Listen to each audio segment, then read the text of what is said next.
persoalan sonasi, tapi semua yang terjadi tahun lalu yang sudah dievaluasi semua, makanya keluarlah SK Sesjen menjelaskan, menerangkan terkait dengan persoalan kartu keluarga, dan sudah ada itu, mungkin mudah-mudahan sudah dibaca semua ya, sudah ada. Jadi ada level-level kakak nanti yang menjadi hal untuk kita komitmen bahwa si A ini terkait dengan persoalan kakaknya dalam pendaftaran jalur zonasi itu kita tolak.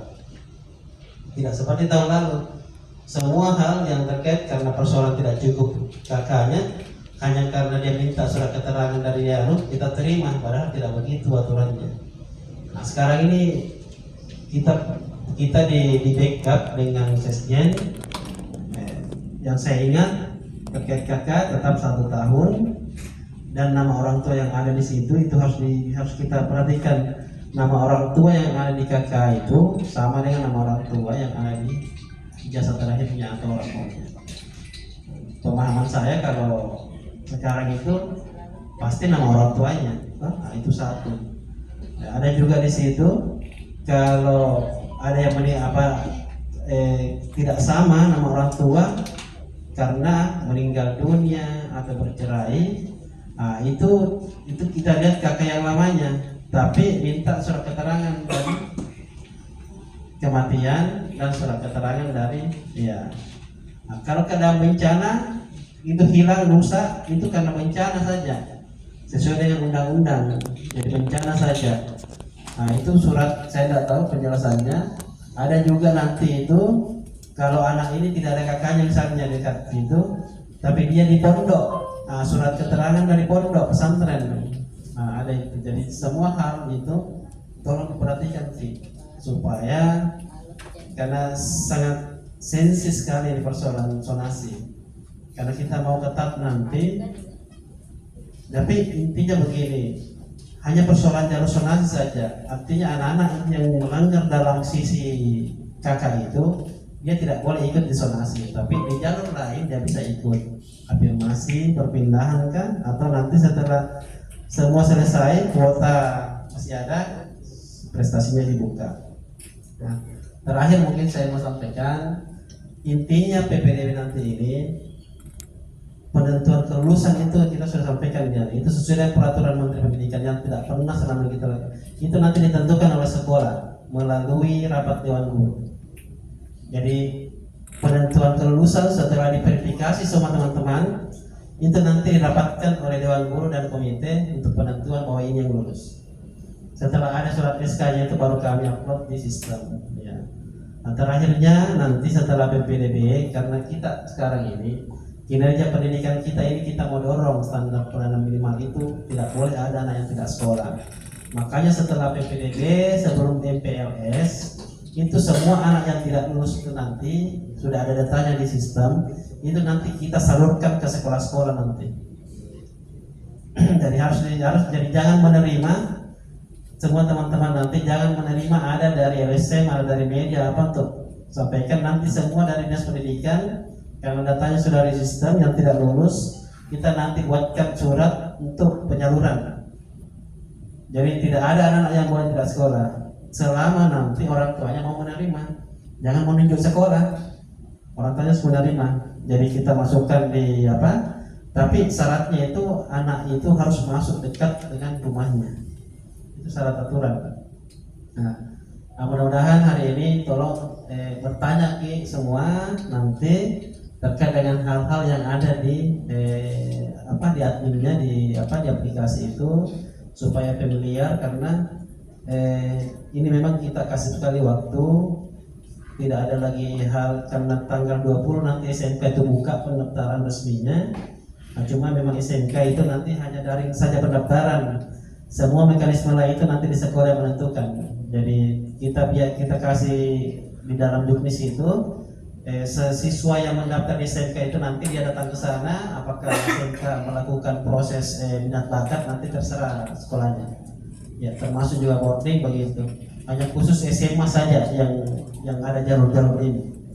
Nah, saya kira mungkin itu dari saya. Nanti silahkan nanti Pak Irfan untuk menyampaikan sekaitan dengan terkait dengan aplikasi ini yang nanti akan digunakan oleh teman-teman admin verifikator di sekolah. Itu tadi saya minta sampaikan karena kita sudah diwanti-wanti ini, Ombudsman juga sudah ini, BPMP juga kemarin kita rapat dengan DPR, dia mengatensi sekali persoalan zonasi. Jadi saya minta semua teman-teman komitmen ini untuk menyampaikan memang hal-hal terkait dengan juknis terkait zonasi ini. Artinya jangan menjadi bias lagi persoalan hanya karena ini yang perlu kita jaga semua. Saya kira mungkin itu dari saya. Terima kasih karena sudah mau berkenan datang ke sini dengan kesibukannya semua teman-teman di sekolah. Tapi ini untuk demi pelaksanaan kita supaya kita bisa mencegah hal-hal yang mungkin. Tapi memang kalau persoalan PPDB itu di Makassar saja itu memang agak-agak tensinya tinggi memang. Karena kondisi di Makassar beda dengan yang lain, karena mungkin di kabupaten kota yang kota saja. Kalau Makassar ini 15.000 pendaftar sekarang, database sekarang yang siswa. Tapi ketersediaan kita untuk ruang belajar itu hanya 12.000. Ada 3.000 yang tidak mungkin masuk di negeri. Jadi memang sensitif sekali kalau Makassar. Makanya mudah-mudahan ini, tapi yang jelasnya kita ini kerja gunakan saja panduan juknis. Ya, kalau mau kita mau menciptakan PPDB ini supaya aman itu tidak mungkin. Karena kondisi memang kita pendidikan ini memang jauh sebelumnya itu memang tidak pernah kita rencanakan untuk menyiapkan prasarana yang sesuai dengan kondisi. Tapi yang jelasnya bahwa pelaksanaan kita ini kita tidak langgar petunjuk teknis, itu aman bagi kita. Itu saja intinya. Jadi saya minta sama teman-teman supaya petunjuk teknis dipelajari betul secara detail, supaya tidak ada hal-hal yang bisa mungkin membuat kita menjadi persoalan karena kita melanggar juknis. Saya kira mungkin itu dari saya. Saya silakan Pak Irfan untuk menyampaikan. Mungkin saya bergeser. Terima kasih banyak atas segala perhatiannya. Mungkin dalam ya, saya kira mungkin itu dari saya. Terima kasih. Billahi taufiq wal hidayah. Assalamualaikum warahmatullahi wabarakatuh.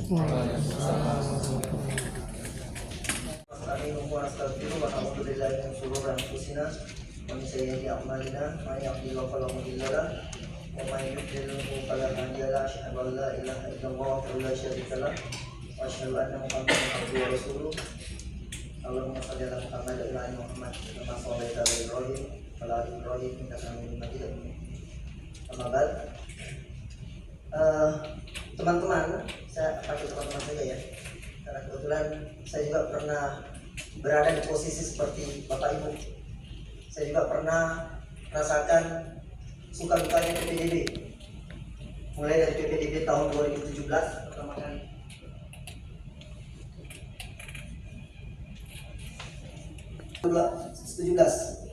Pertama kali masih zamannya Pak Monek saat itu. Kemudian tahun 2018 sempat juga sedikit ada hiruk pikuk pada saat PPDB. Kebetulan saya ada di situ sebagai salah seorang yang ikut di adminnya. Kemudian tahun 2019 dikelola lagi oleh, saya kurang tahu apa nama perusahaannya, kalau tidak salah di naungannya Indosat dan seterusnya. Kembali lagi ke Telkom, siap PPDB, lanjut lagi terus. Tahun lalu bukan siap PPDB ya, bukan. Tapi tahun lalu saya tidak ikut-ikutan di PPDB tahun lalu karena lagi sibuk-sibuknya dengan Smart School. Jadi kalau cari orang Smart School, saya yang pernah menjawab Smart School selama ini. Nah, kemudian tahun ini kita kembali lagi dikelola. Kebetulan aplikasi yang kita gunakan ini adalah aplikasi dari Pusdatin. Jadi insya Allah ini punya aplikasi itu sudah teruji dan sampai sekarang masih berjalan di beberapa provinsi dan kabupaten. Salah satunya ada di Bogor, kemudian ada di kalau nggak salah Gorontalo juga yang menggunakan aplikasinya bersamaan dengan kita. Enaknya karena kita menggunakan aplikasi Pusdatin, kelebihannya data-data calon siswa itu sudah ada di situ, sudah include di dalam aplikasi kita. Jadi kita tidak setengah mati lagi mencari datanya di mana, NISN-nya bagaimana, semuanya bisa. Tadi waktu di ruangan, tadi saya agak lambat naik, minta maaf, karena di ruangan juga saya harus menjelaskan lagi sama teman-teman yang bakalan jadi helpdesk. Selama ini dari pertama kali dari 2 pekan lalu itu saya sampai sekarang belum libur. Jadi nggak ada liburnya itu sampai jam 2 malam. Mungkin kalau ada teman-teman yang sempat telepon saya itu sampai jam 2 malam masih menelpon. Akhirnya saya matikan saja HP dan yang telepon kan. Alhamdulillah. Sampai di sana. Ada di belakang itu kalau saya tutup gerbang saya. Kemudian di SMA 10 Goa itu rumah saya pas di gerbang, jadi tempatnya orang tawuran itu depan rumah saya. Seru itu. Bagaimana Pak? Masih tawuran? Aman deh, alhamdulillah. Nah, di Goa sendiri yang saya perhatikan yang selalu jadi masalah itu salah satunya SMA 5 Goa. Padahal sekolahnya pelosok, tapi selalu jadi rebutan. Saya heran, kok bisa jadi rebutan aman? Nah itulah, berarti satu posisi, satu tempat itu tidak menentukan bahwa akan banyaknya peminat, bukan cuma karena lokasinya, tetapi dilihat mungkin ada dari kualitas mungkin ya, kualitas sekolah. Padahal pada dasarnya semua teman-teman guru punya kualitas yang sama.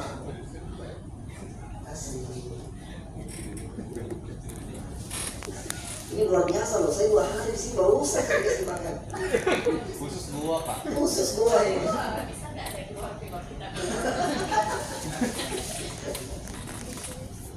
Dari mana adalah tentang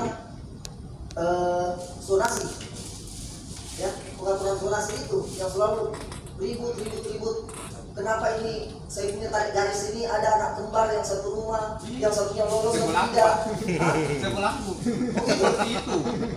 Oh, sekolah anak kayak itu. Yang ada kembar. Anak kembar satu rumah satu kamar, beda jaraknya. Yang salah siapa Pak? Kira-kira? Kira-kira yang salah siapa? Tarik garisnya. Kan? Tarik garis 1 meter saja sudah mempengaruhi. Bayangkan saya di kamar, misal mungkin dibilang, oke, saya satu kamar, satu rumah, satu bapak, satu mama, kembar lagi, cuma beda 5 menit, 2 menit jalanku. Kenapa bisa beda? Iya, dia hitung tempat tidurnya, satu di sini, satu di sana, kena dia dominannya. Itu bisa saja Bapak Ibu.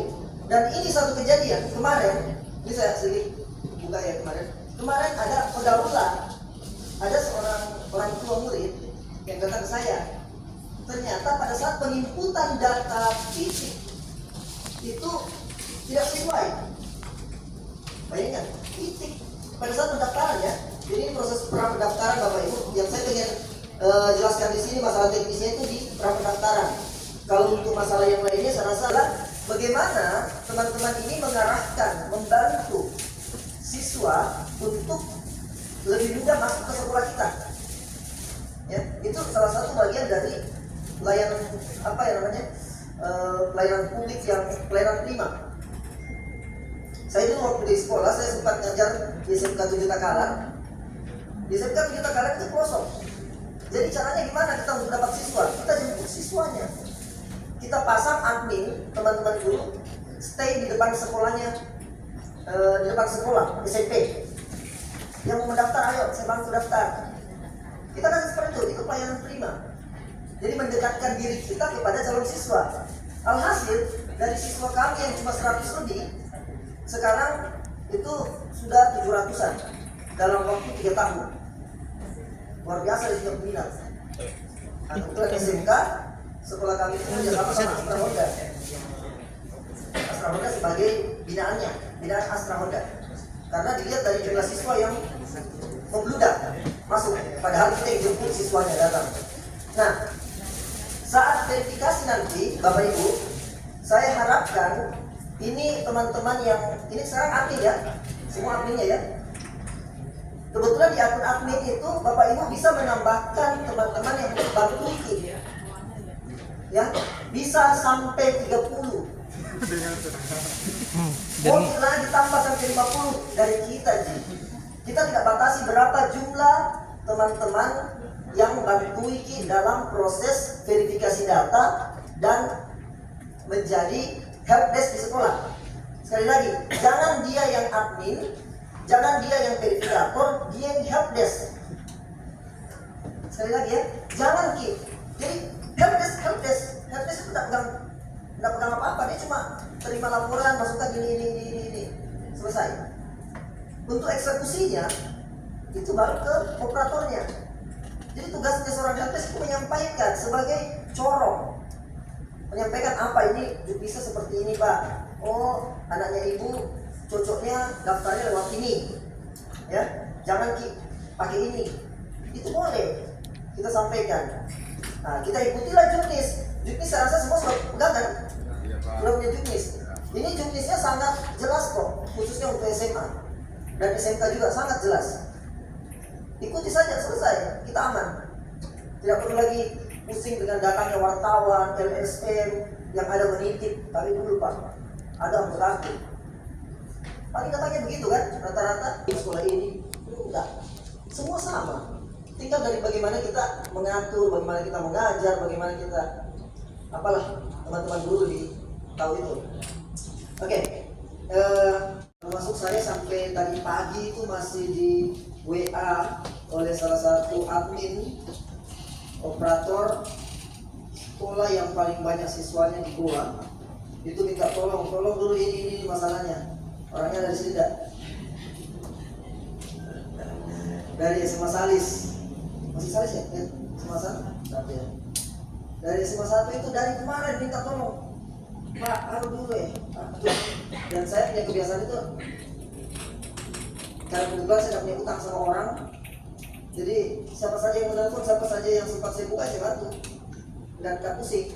Termasuk dari malam sampai jam berapa? Saya sampai tengah malam, bayangkan sampai tengah malam bisa minta tolong resetkan. Sebenarnya bukan reset. Itu kebetulan banyak siswa yang sampai sekarang itu mereka tidak tahu cara loginnya, ya. Sebenarnya padahal di aplikasi itu sudah kasih jelas di sini. Saat kita masuk, jadi tolong sampaikan ke siswa tak dulu. Calon siswa, calon siswa atau keluarga yang terdekat dari rumah atau dari mana lah. Yang pertama, kalau kita mau masuk itu cukup ini nisn@ppdb.go.id. Ini kelihatan NISN-nya. Jangan kemarin ada yang tahun lalu ada yang baru-baru ini ada yang parah. Dia ketik ulang itu NISN. Iya bayangkan dia ketik NISN. Dia tak ketemu lah, tidak bisa login aja dia komplain ke kami. Kenapa tidak bisa masuk NISN dengan tanggal lahirku? Pas kirim, saya bilang kau yang salah memang. Tapi kan itu kan dari awal kan mereka belum paham. Ternyata itu NISN itu ada 10 angka, ya Bapak Ibu. NISN itu 10 angka plus ppdb.go.id. Kemudian tanggal lahirnya, tanggal, bulan, dan tahun itu 4 digit. Tadi ada yang salah, dia kasih masuk 2 digit terakhir saja. 2008 dia 08, 09. Itu saja, akhirnya tidak bisa login. Setelah saya coba di sini, wah ini bisa login. Tidak bisa Pak. Lihat dia punya pengaduan. Oh iya kita yang salah kan, kita lihat tuh di situ. Tahunnya itu 4 digit, TTTT. 4 digit. Oh pas dia masuk bisa. Nah setelah itu jangan klik registrasi akun. Kenapa tidak perlu registrasi akun? Yang punya NISN khususnya dari SMP negeri, bukan di Sanawiyah ya, itu kan sudah terintegrasi ke aplikasi ini. Jika tidak ada dia punya NISN, baru kita proses registrasi akun. Oke? Jika tidak ada dia punya, selagi tidak ada NISN-nya di dalam aplikasi, baru kita registrasi akun. Gimana caranya kita tahu? Di mana mau lihat akun tersebut? Kenapa? Ternyata di NISN masih banyak yang NIK-nya tidak betul. Banyak pak. Saya heran, kenapa NIK-nya tidak sesuai dengan NISN? Padahal ini pada saat penjemputan dari SD, SMP itu harus NIK itu tidak pernah berubah loh. Sampai mati orang NIK-nya harus dia pakai. Adanya tidak sama. Ternyata memang sekolah SMP ini tidak update terhadap data-data siswanya. Ya. Bahkan ada kemarin yang mempunyai 2 NISN satu orang. Bayangkan satu orang 2 NISN-nya. Ternyata yang satu di SD masuk ke SMP tidak dia bawa NISN-nya naik ke SMP. Operatornya, Ya begitu pak. kita bingung, loh, kok ini bisa 2? Tapi begitu dicek di salah satunya, NISN yang pertama itu ternyata dia anak tidak sekolah, karena tidak terdata di sekolah di mana. Nah, dan ada juga yang kasus parah, adik ipar saya, asli adik ipar, adiknya istri pertama saya. Iya, istri pertama saya punya adik, istri kedua masih OTW. Jadi ipar saya itu punya rapor NISN, di rapornya ya kan dia kasih lihat ke saya NISN-nya, ini NISN bukan. Saya coba cek, loh, kok tidak ada. Saya cek lagi, saya tarik data lagi, tidak ada juga untuk kelas 9. Terpaksa kebetulan Dapodik itu ada di Tekom, jadi satu ruangan sama saya buka kartu itu, lihat itu NISN-nya siapa. Begitu buka, ternyata NISN milik orang lain. Dan dia sudah kelas 10. Sedangkan kok ini sekolah juga aneh-aneh juga. Misalnya kalau orang punya NISN berbeda, orang punya NISN masuk ke dia, diketik. Nah dia tuh mulai dari SMP 3 apa itu? SMP 3 Sumbinasa ya? Yang dekat dari situ. Dia kasih NISN-nya orang. Setengah mati saya cari. Kenapa nggak bisa login dari iparku sendiri? Jadi jangan bilang kamu tangan iparnya dari seluruh. Enggak. Tadi kebetulan dia punya kakak juga dekat rumah saya, jadi aman. Nah, jadi saya cek lah, ternyata NISN-nya orang punya. Saya coba cari nama Nurmaila Effendi. Cari, oh dia di sini kak. Dia ternyata punya angka berbeda, satu angka 2, satu angka 4. Waduh, saya bilang parah. Jadi bagaimana pada saat dia ujian semester, ujian akhir sekolah? Saya bilang nggak tahu bagaimana pendataannya. Tapi itu bukan urusan saya, jelas saya sudah daftarkan dengan NISN yang benar. Nah, NISN-nya tidak terdaftar juga di sini. Nah, caranya adalah itu seperti yang tadi saya lakukan, adalah dengan sistem tarik data dari aplikasi. Oke, jadi kalau ada keluar data yang tidak punya NISN, tidak terdata NISN-nya di dalam aplikasi, bisa dibantu dengan cara, atau calon siswa tak bisa kita bantu dengan cara tarik data dari Dapodik melalui aplikasi ini. Bisa minta tolong. Ada tadi permasalahan seperti itu bisa mungkin. Kami melakukan sosialisasi sekaligus membantu data dari sekolah. Kami sudah punya grupnya dan banyak bermacam-macam. Jadi pertanyaannya yang rata-rata error. Kalau saya pribadi pak, apalagi operator yang seperti bapak tadi sampaikan, memang rata-rata sudah paham. Yang kendalanya adalah ketika ada beberapa hal yang sudah sekali percakapan itu, tapi bingung mau bertanya kemana. Nah, bagusnya mungkin bapak menjelaskan misalnya kalau terjadi seperti ini, terjadi karena masalah seperti ini dan solusinya seperti ini. Jadi kalau error seperti ini kan ada beberapa misalnya error seperti ini, data ini sudah ada sebelumnya. Oh itu terjadi karena apa? Solusinya karena ini. Terus ada error lagi. Aku tidak terdaftar. Silakan registrasi. Oh itu terjadi karena apa? Solusinya seperti ini kayak gitu supaya kami paham kalau ada yang tiba-tiba screenshot permasalahannya. Kak saya kenapa? Atau Pak saya kenapa? Kami bisa menjawab. Kami bisa menjawab. Oke, sebenarnya tadi saya sudah jawab sebenarnya. Karena itu adalah pertanyaan yang paling banyak. Rata-rata seperti itu, Pak. Jika dikatakan ini sudah terdaftar, nah, jadi sebenarnya yang dia lakukan itu sebenarnya proses registrasi sampai tertulis sudah mendaftar. Jadi kalau sudah kondisi seperti itu, maka arahkan ke calon siswa, jangan dulu registrasi, tapi login dulu. Ya, login dulu. Loginnya dengan cara itu misn@ppdb.go.id ya. Kemudian tanggal lahirnya. Nah, jika kondisinya sudah dia coba begitu, tapi tidak bisa login karena akan tampil situ password salah. Nah, baru kali Bapak Ibu bisa melakukan reset, merubah password, bukan registrasi, kan sudah terdaftar, sudah ada, cuma lupa password. Ya iya, kita jangan sekali. Jadi itu cukup kita lakukan adalah nanti kita akan bukakan Pak, kita berikan akses untuk sekolah untuk merubah passwordnya, karena memang kalau kita mau semua siswa harusnya lari ke sini hancur kita. Ya, walaupun kita sebanyak apa di distrik ini, berapa kong sebagai distrik dengan berapa kita punya calon siswa yang ada di Sulsel, semua bisa minta, semuanya minta. Nah, nanti kita akan serahkan ke sekolah dan cabang dinas.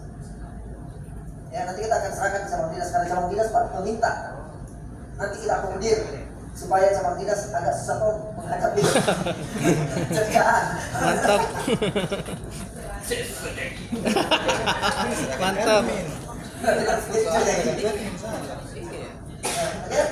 Jadi bisa dikontrol. Yang pertama, sekali lagi, arahkan ke cabang Tidak, siswa bisa kontrol doang. sebelum melakukan registrasi. Sebenarnya yang dia lakukan dulu adalah tes login.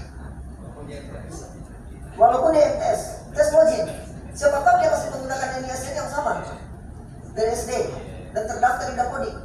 Maka udah, kita tinggal ini. Jika solusinya dia tidak bisa login, Itu wajib atau seperti apa Pak? Bisa kita bacakan kan dulu. Di situ di poin 4.1 Pak, melampirkan nilai rapor dengan surat keterangan peringkat.